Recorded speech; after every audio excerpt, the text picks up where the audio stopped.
Alam mo ba kung ano ang isa sa pinakamalaking public health intervention sa buong mundo? Hindi lang vaccines, hindi lang antibiotics, kundi clean water. Kasama ang vaccination at proper sanitation, ang access sa malinis na tubig ang pinakamalaking dahilan kung bakit milyong-milyong buhay ang nasasagip taon-taon. Pero paano kung ang isa sa pinakamahalagang resources sa healthcare ay kailangan din ng AI data centers?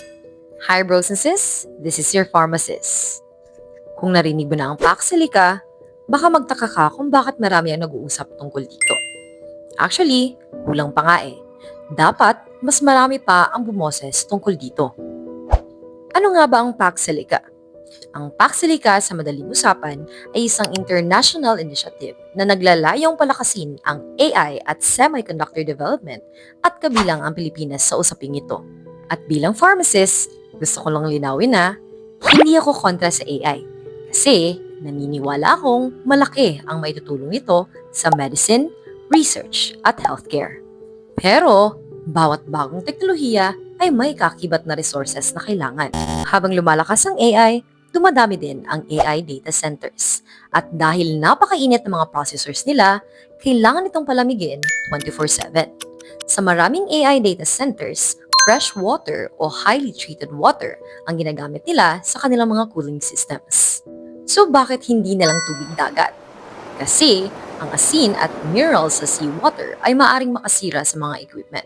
Kaya maraming data centers ang nangangailangan ng highly treated water.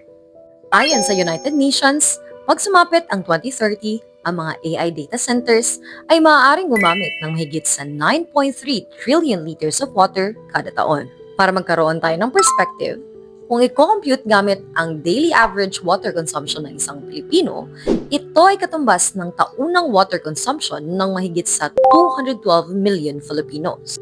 At mas marami pa yon sa buong populasyon ng Pilipinas. At hindi lang tubig ang pinag-uusapan. Maaari ring umabot sa 945 terawatt hours ang energy consumption ng AI data centers pagsabit ng 2030 at yan ay consumption bawat taon. At ngayon, balik tayo sa Pilipinas.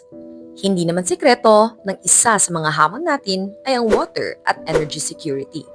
Nitong mga nakaraang buwan, inuulat ng Pag-asa ang pagbaba ng water levels sa mga pangunahing dam sa Luzon. Samantala, nakakaranas din ng iba't ibang bahagi ng bansa ng red alerts at rotational brownouts dahil sa manipis na power reserves. Habang lumalaki ang AI infrastructure dito sa ating bansa, mahalaga ring itanong, handa na ba ang water at power infrastructure sa bansa natin? At kung iniisip mong malayo pa ito, hindi na. Umabot na ito sa US Congress na kung saan pinag-uusapan ng epekto ng AI data centers sa water supply, energy demand, at mga local communities. This is the current drinking water in Morgan County, Georgia. Right after a data center was constructed, the metadata center was constructed, the only difference between the clean water and this was that data center. I have another one as well. So this wasn't just one well, these wasn't just one family's situation. This is what the drinking water now looks like. Bilang isang healthcare professional, bakit nga ba ito mahalaga? Kasi nga, hindi lang AI ang nangangailangan ng malinis na tubig at stable na kuryente.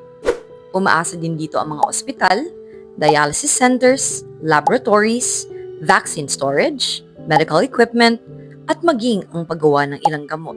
Sa madaling salita, ang parehong resources na nagpapatakbo ng AI ay siya ring pinaka-importanting resources na ginagamit natin sa healthcare. Hindi ito sapin ng pagiging anti-AI or pro-AI. Dahil bilang isang researcher, naniniwala ako na importante ang innovation. Pero, kailangan ding sabayan ito ng responsableng pagpaplano. Habang nag-i-invest tayo sa AI, sana kasabay din ang pag-invest sa water security, energy security, at healthcare infrastructure. Dahil, kahit gaano pa ka-advance ang technology, wala pa ring makakapalit sa malinis na tubig.